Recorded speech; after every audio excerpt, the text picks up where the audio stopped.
Hello, welcome once again to Living&Active. Welcome to the newest video on the Motel's New Machine playlist.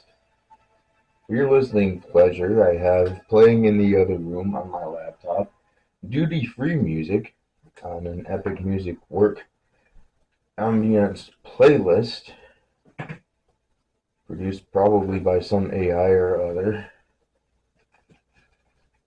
which advertises that all the music used on the playlist is duty-free, so you shouldn't have any copyright strikes or anything like that. You shouldn't have YouTube messing with the audio on this. So there's that.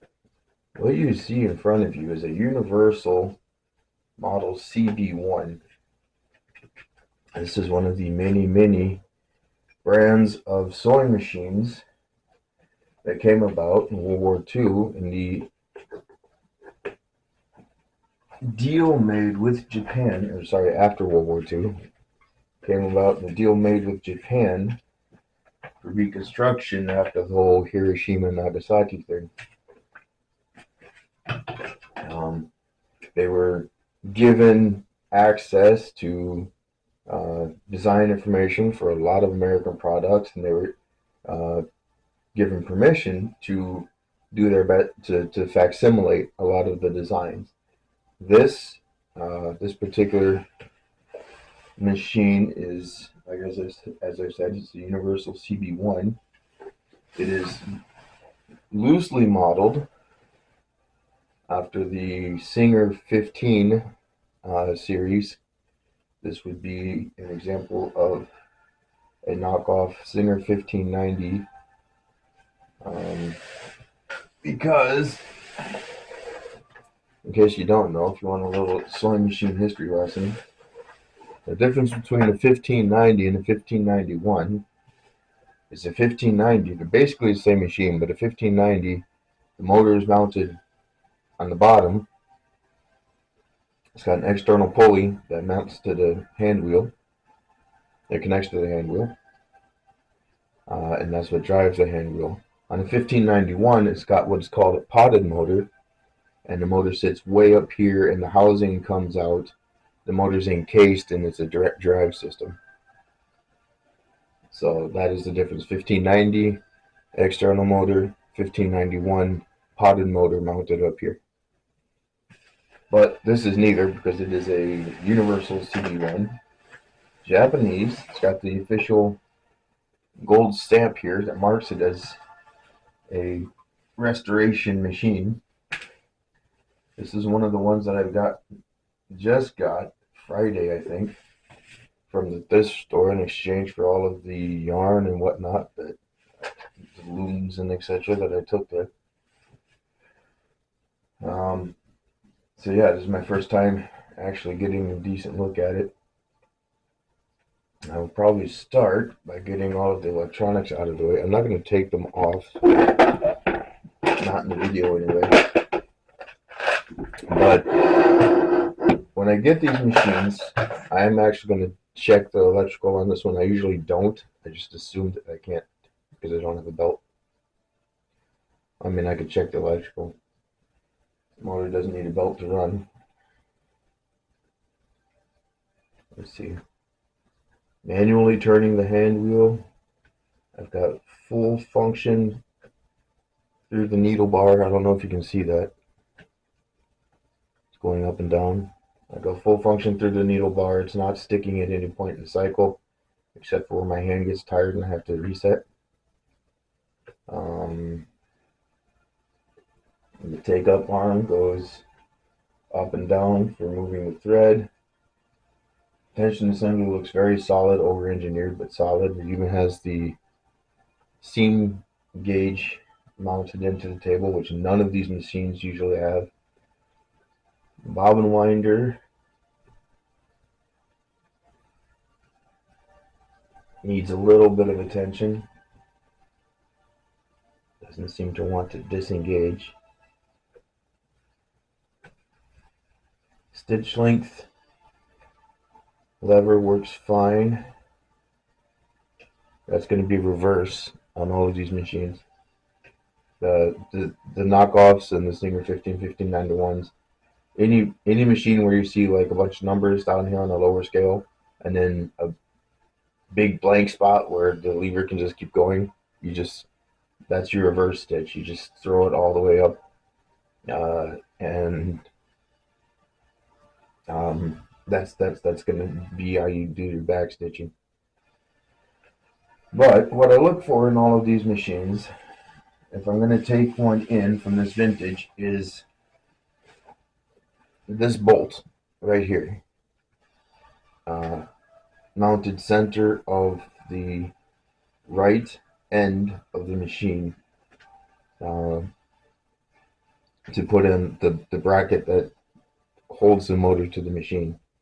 Because on these machines that have this bolt, or at least the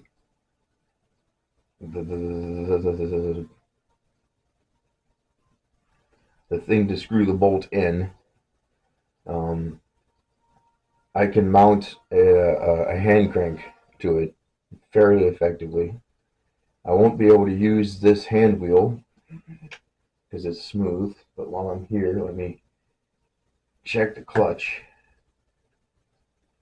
So to check the clutch, you make sure that all of the functions do what they're supposed to with the clutch engaged or disengaged. You turn it counterclockwise or anti-clockwise, depending on what part of the world you're from. And then you continue to turn the hand wheel towards you. You can do all of these checks mechanically. You don't need power to do them. And what you should see is, if the machine is functioning as it should, excuse the weird camera work, what we should see is, well, now I know that tire's dry rotted and needs to be replaced. But what you should see with the clutch disengaged is the tire for the bobbin winder being engaged and moving. There, can you see it now? And what you should not see is this needle moving as you engage the hand wheel. So then, to double check that the clutch is doing what it's supposed to and nothing that it's not, you simply turn it back clockwise until it'll bind a little bit, because there's a catch screw that there's a tab on the clutch plate that catches the bottom of this screw that you can see here at just the right spot, and then that locks it in place. And then when you turn the hand wheel, it should be, well, I mean, the bobbin winder's stuck, so it's going to stay engaged. But what should be different now is that the needle bar is moving up and down now. Feed dogs are moving just fine, so there's no issue there. I don't hear or see any hesitation, any binding or whatever. So that's all good news. All the mechanical stuff is good. This right here is if I want to set a limit. Say this is 7 stitches per inch. This is 30. So if I want to make sure that it can't be, that my stitch length can't be accidentally set to something I don't want, that might need to be lubed a little bit. But like, I can put it up here and lock it down, and now, oh, maybe that's not working. Okay, so even without the locking mechanism functioning, I can still just push the lever here, which is why I love these old machines. They're very forgiving. And then wherever I set the lever, there's not going to be much of a difference between, like if I bump it up a little bit, it's sitting at 8, and I nudge it a little bit when I'm moving fabric and it goes to 9 or 10, that's not going to make much of a difference. So it's not going to cause any damage. But, so that's good. Probably need to clean everything underneath the needle plate Definitely going to have to check and make sure that the right bobbin case and bobbin are in there. But I mean, this has everything mechanically already in place. Once I fix the bobbin winder to take, see if I have any out. I don't. But um, even if the electrical is fried, all I should have to do is unscrew this screw right here, pop out the box, and then dismount the motor, mount the hand crank, swap out this wheel for a spoked wheel, and that should be the end of that particular project. Cleaning, um, you know, oiling and greasing the things that need to be oiled and greased. Then after that, it'd just be a test sew to make sure that it's actually going to make things. And people put fabric in it, and that's it. That's the very simple thing. Um, I'm not going to really monkey with the stitch length set. Most people don't even bother using it anymore. Um, the tension mechanism, I will probably have to disassemble that and clean it, but that's not a big deal.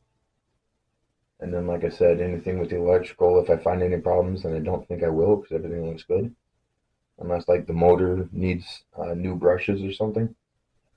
But other than that, this looks like it's a simple, like at the worst, it looks like it's a simple clean oil, and then uh, convert to hand crank, and it's ready to go. I love fast projects like these. This is an awesome machine. I would It would be cool to have just because of how certain I am that is going to work, and because I know the backstory of it, what it meant for the Japanese people. Um, and is in great shape. I mean, you can see the decals and everything are still very good shape. There's a little bit of corrosion um, here and there. There's thin spots in the clear coat that are gonna, from like needle marks or something. People used to wrap these with fabric or whatever, and then they'd stick their needles in here. It's been dropped or hit by some kind of tool or something in the past. But I mean, that's all cosmetic stuff. Everything else looks to be in perfect condition. Or not perfect, but really good condition. And so this should be a quick turnaround. And then I can get this back to the thrift store. They can sell it, and then they can take that money and feed people with it. So not bad for at most a couple days work.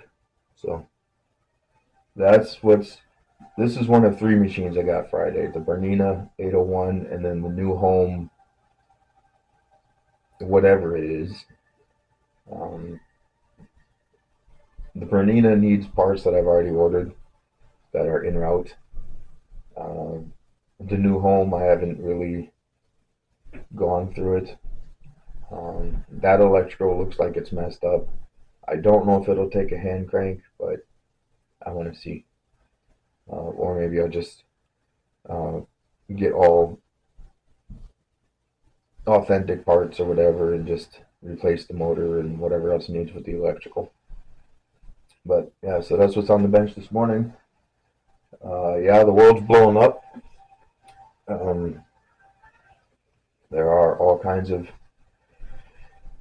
grievous and heavy things happening to people all over the place, as is pretty standard for this life.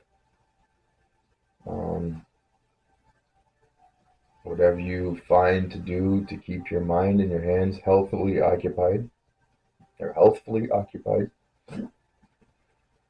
keep your mind engaged, not only in your own situation and surroundings, but the things other people are going through. Remember that God is faithful and true.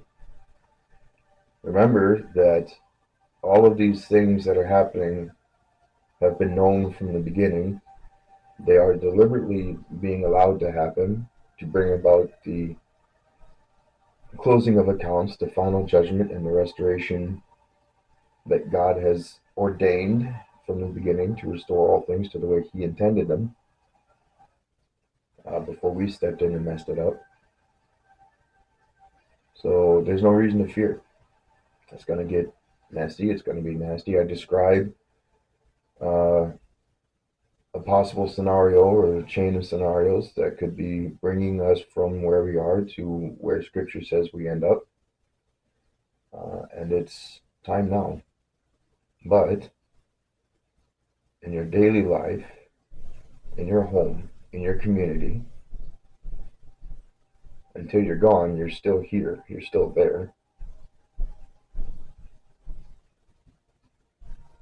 So put your hand, your mind, and your heart to the things that are profitable, that are beneficial, that are helpful, that are useful. And let the people who have decided to engage upon these things play their games. God is not mocked. Whatever mankind sows, that is what mankind will reap. And as previously stated, all of this has been known from the beginning, so there's no reason to be afraid.